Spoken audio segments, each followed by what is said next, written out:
What was once considered to be a disruptor is now the new digital normal, and companies are now getting future-ready to use technology even more heavily as a key catalyst for growth. We get perspectives from across industries and understand how business growth and strategy is being redefined with technology adding the multiplier effect. Joining us now, Dr. B.S. Ajay Kumar, Executive Chairman, Healthcare Global Enterprises, Dr. Hasit Joshipura, Senior VP and Head of Corporate Center at Larsen & Toubro, and Bharat Puri, the Managing Director of Pidilite. Okay, so Hasit, would it be correct to say, would that basic thesis be something which is correct to say, that these 18 months have seen technology becoming a real catalyst for growth? Vikram, I think that's true. But if you think back, the first coming of technology was, around 2000, when the first IT boom happened, if you will. And the only reason why it didn't sustain at that time, because the push was supply side. And the problem with disruptive technologies is that adoption takes a lot of time. So unless there is a compulsion to adopt quickly, adoption doesn't happen. And then over the next, 18, 19 years, there are pockets where technology disruption really happened. So retail was one. And with companies, unless there was a compulsion to shake the status quo, it was incremental. But I think what the last 2 years has done, it's done two things. One is there has been a compulsion on the demand side as well, and the compulsion to accelerate adoption is what has helped. And then second, because of the acceleration of adoption, the comfort with technology and the obvious evidence that this is here to stay, and there are business models, particularly in the startup space, which are getting the kind of valuations that they're getting, with the result that suddenly it's become a very viable business proposition. So I think these are some of the catalysts which have worked over the last couple of years. Bharat, sometimes compulsion, you always knew that digital is the future and technology has to be used more and more, but sometimes in a crisis, that compulsion also kicks in to force faster change than would have otherwise happened. Absolutely, Vikram. In fact, if you ask me, in the last 18 months, everything digital has got microwaved, right? Earlier it was nice to do, today you can't do without it. And I think there are two big areas where change has happened. One is the acceleration of, the way we work, the way we sell, the way we distribute. A lot of that has happened. And I must say there are a whole set of new areas which, if you asked me 18 months ago, that listen, change is going to happen digitally in the way we influence. We're a company that does waterproofing. We have a large number of carpenters, masons, whom we actually interact with on a monthly basis. In the last 4 quarters, we have done 6,000 meets virtually on platforms like Teams with carpenters, masons, plumbers. And, this, if somebody had asked me this 18 months back and said, is that possible? I'd have been asking the person, what were you drinking last night? Yeah, and I'm going to come to that case study in greater detail because I'd love to know how that actually was done. And sometimes these changes happen overnight without actually being able to train the people on how to use some of these technologies. But I'd like to understand that a little further. Dr. Ajay Kumar, you have such vast experience in the area of healthcare service. So how rapidly do you think things have changed? So all I can say is the COVID period, when we knew technology, we were known as high-end technology, HCG, for patient treatments. But what it really transformed us, some of the things were options. For example, patients coming for follow-up, we always insisted they come for follow-up. Some of the things we could do at home, patients would come home. Acceptance of the patients was also, I should come and see you in person. Now, this option went away and became a necessity that technology is used to visit them at home through these Teams and others. And actually one of the great things was, when a patient comes to a hospital, let us say a doctor says you go for radiologist opinion, pathologist, or surgeon opinion, or opinion from oncologists, they have to spend several days essentially. Now, with technology, particularly in the COVID period, we perfected that, where we used to bring everybody, beam them in so that the patient is there getting 10 team people talking together and giving advice. What used to take weeks or more, a decision can be taken in a matter of minutes, literally. That is a phenomenal change in healthcare. This is transformed. So in fact, this has made our decision making easy. Even ICU, COVID patients, and we want to bring a respiratory specialist, a cardiac. You can beam them in the ICU itself, get opinions, in the OT itself. So this is really technology was there. But, we were not accepting it because we were somehow like, okay, I should call that. But now it has become a norm to accept and do. And future, this will be a norm. There is no way about it. Of course, the patient have to come for treatment, if they have to get the radiation, chemical, but their necessity for coming will be dictated by what I can do remotely at home, how I can create a virtual tumor board, which we all run in a much bigger way. So ultimately the patient is the beneficiary. I don't know about economics, it may benefit, but that is not our primary goal. So patient-centric approach, they will definitely benefit with it. They're already benefiting. Okay, that sounds great. Now, I just want to come to some of the specific case studies of how you have been using technology as a catalyst for the growth of your own company. If I could just start with you, Harshit, let's just look at, for example, one of the things that you're doing at Larsen & Toubro is using connected equipment platforms and using that to do all sorts of things like predicting breakdowns and avoiding breakdowns. Share some insights on how you're doing that. See, this is something which we started well before COVID because, in our construction business, we have 600 project sites. And we have a number of expensive pieces of equipment which lie around. And we have no idea as to what's the downtime, what's the efficiency of utilization. So it actually started from there. We started putting on, IoT sensors on each of these devices. And there's a central dashboard where we know what's the usage of each piece of equipment. So that's more a productivity tool, which came in well before COVID. And as now, of course, gained more traction as COVID has come in. But that's something which we started quite a while back. Okay, and it's continuing to predict for outcomes in the future. You're also, I believe, being able to use technology to enhance the safety of your workforce. No. In fact, we've actually, L&T has three legs, if you will. So one is the services businesses, the second are the projects business, and the third are product businesses. And each of these have used technology over the last 2 years to make sure that operations continue seamlessly. Of course, the most difficult was projects because we have 600 project sites all over the country, and in some of them fairly remote locations. And we had challenges with labor coming in. Quite a few of them are contract labor. So the first thing, and safety and health, of course. So the first thing we did was develop a database of all the contract labor that we had, including their vaccination status. The second piece that we did was make sure that we had remote access to these sites. So because travel was difficult, we looked around the world and we found that there were a number of digital solutions in the startup space. And in fact, we invested in a company which is into mixed reality. So what that really does is it can provide you with streaming video from whatever site you want to look at. And then you can actually superimpose things which you want to train people with on the site. So these are the kind of tools that we have used on our project side to make sure that remote working, it's not the ideal situation, but certainly it's far better than having no oversight at all. So that's on the project side. Now on the product side, so for example, we had a switchgear business. And there, one of the important things was servicing of those, of the switchgear. And typically an engineer would go and, if there's a breakdown, would service it.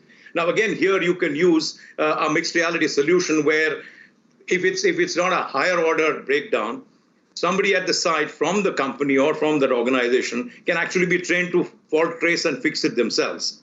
The third piece was when we didn't have people coming into our factories, we accelerated our movement to Industry 4.0, and wherever possible, we brought in robots so that, it gets automated.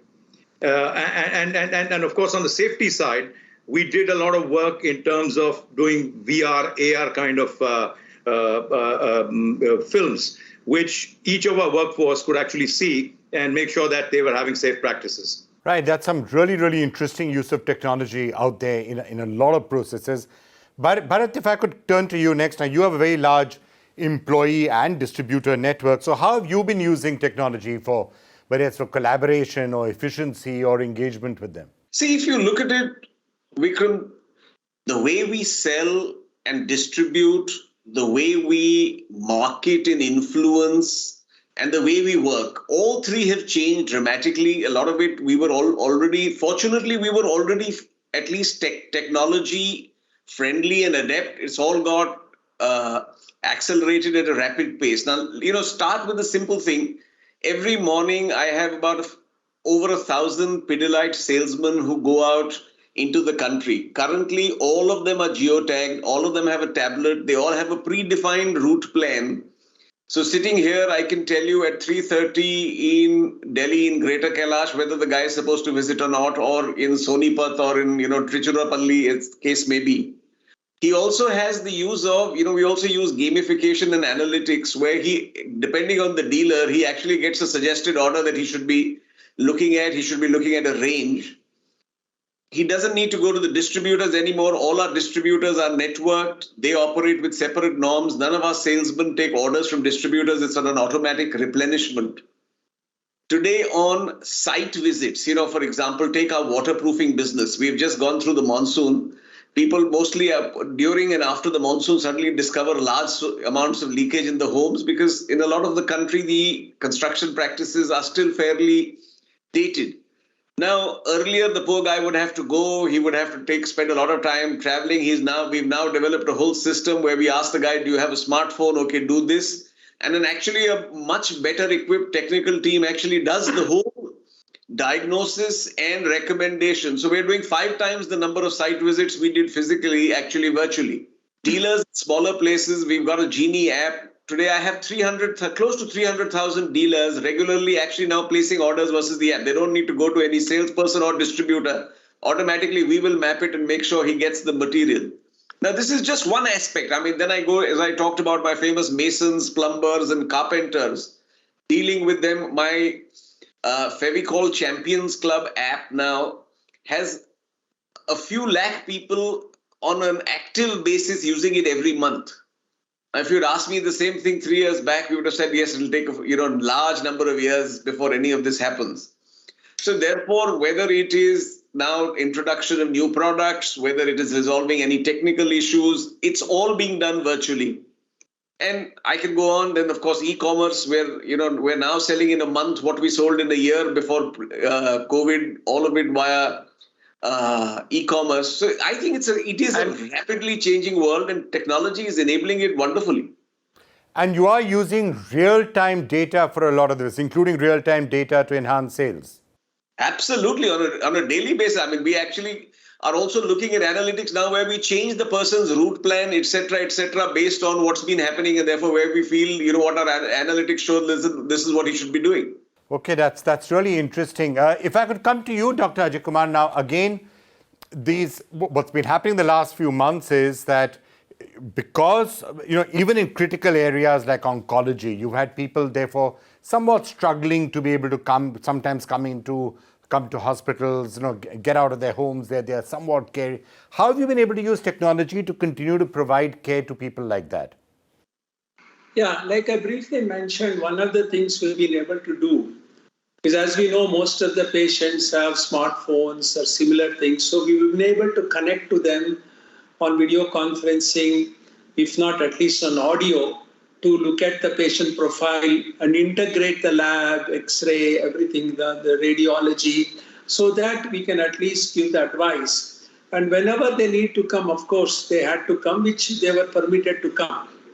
But another aspect was because we have very high-end equipments like linear accelerator, PET scan, very technology and naturally breakdowns do happen.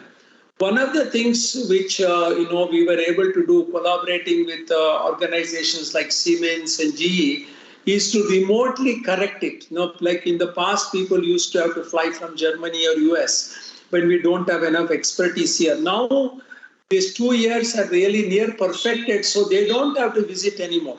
In fact, when I started my oncology practice in India after coming back from US, it was a big nightmare. How do you get people to come and work on it, days or weeks together break down? Today, we don't see that because they are able to remotely correct it And this is a technology which is going to go forward and grow. Similar on the lines of what Dr. Harshit mentioned, we are also now working with Microsoft, which is a great game changer of this mixed reality. For example, a surgeon, we just documented that and did a video. A surgeon was performing a major operation. Normally, the patient would have to come to Bangalore from a tier 2 city, away about 5 hours away, 6 hours away. Need not be, distance doesn't matter.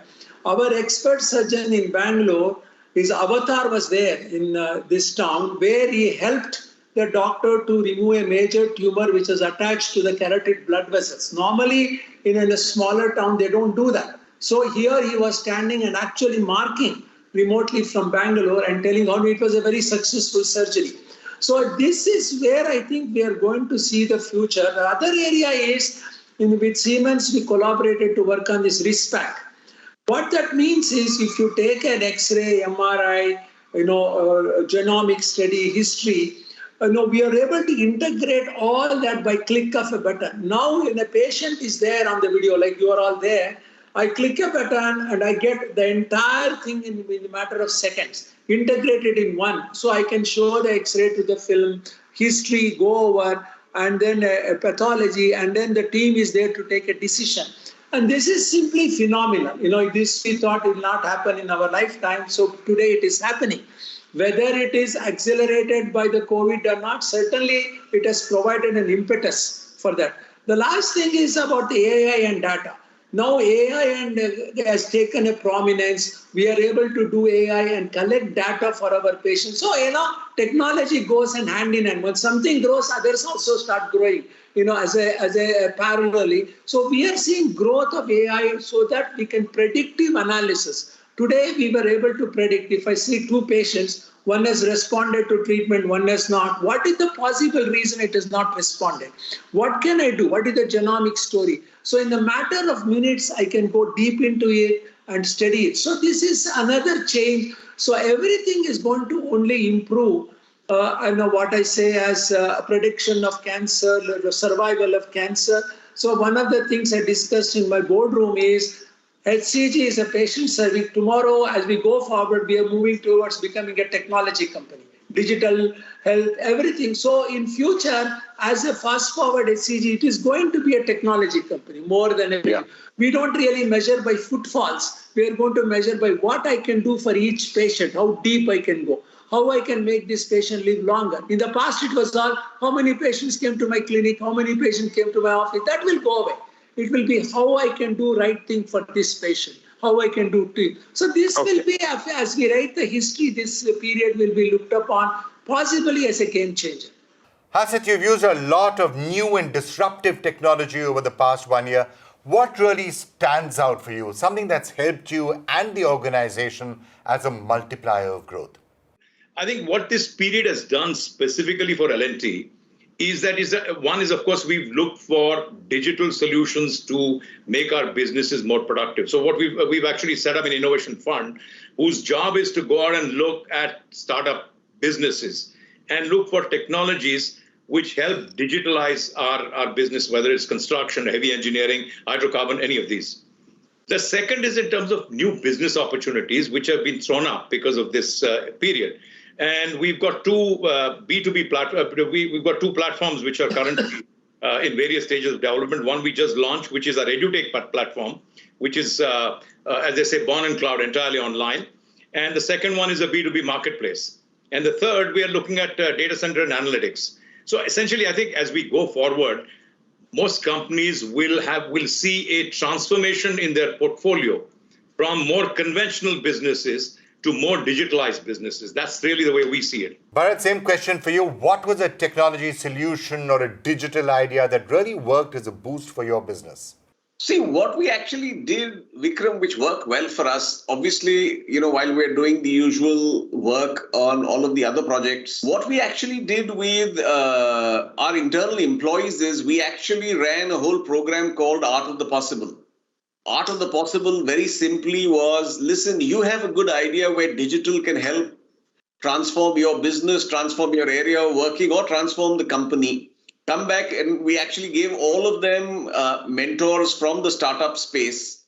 And then we did almost like VCs. We did a 2-day session where teams came and presented the 10 best ideas were actually funded. Some of them are now actually coming to life. And all of them, again, based on the simple premise that, listen, how do you use digital technology as for a competitive advantage? Dr. Ajay Kumar, where do you think technology can still really help develop, especially in a country like India, which has such a large volume of patients? We have to look at what is the message for healthcare in this. In India, we lack R&D, research and development.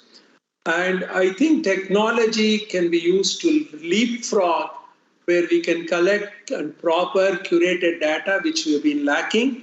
And this can lead to a lot of research and work where we can actually be leaders with the immense data we have in this country and immense brain power we have. Until now, we have been followers of the West because of, we are saying we are an emerging market, various reasons, excuses. Today, you think technology can be used effectively if you compete in R&D, and the costs have also come down. And I think this is one area we have to focus as groups of hospitals, healthcare providers, to develop this angle in the emerging market. That I would like to emphasize because this is a great opportunity, because all along, people were told coming from an emerging market that data is not good enough. There are a lot of issues. And today we have the capability to curate and produce fantastic data with the volume of patients we have. And that is the last point I would like to make. Okay. All right, that's really fantastic. One last question to all three of you. I mean, simple yes or no could also suffice. Do you think, Bharat, data is really going to prove in another area, a very major way that data is going to be decisive is data is going to enable much speedier business decision taking. So the use of data as a tool to help in taking a decision, we should do this or we should not do this, is data going to be critical in that? Not only is it going to be critical, Vikram, in our view, data and how you use, analyze and act on it is going to be distinguish great companies from good companies from average companies. Okay. Would you agree with that, Hassan? I agree with that. I think essentially what will happen is with data, a lot of the decision making can actually get automated. So other than higher order decision making, which involves judgment, the rest of it can all get automated. That speed of decision making, Dr. Ajay Kumar, may be life-saving in many cases. As you said, the ability to get very quick responses from people could save people's lives. Absolutely. I think not only people's lives, but understanding this will also navigate us to change of therapy. What we assume is the right therapy may not be so a particular time. So that is where I think it will be on like in a live where you say today, like for example, 2 weeks ago, something has come in the data. I can actually change the treatment for that patient when I see them today. So like this is going to be really, future where, in oncology, for example, we know every 75 days cancer treatment changes. It can become every 75 hours as we move forward. So that is where I think the data is going to immensely help us. Well, I'd like to thank all three of you for a really, really engaging session. The solutions, the ideas, the things that you're doing in each of your companies, I think those are all lessons that everyone else can learn from. So thank you so much for joining us. Thank you. Thank you for having us.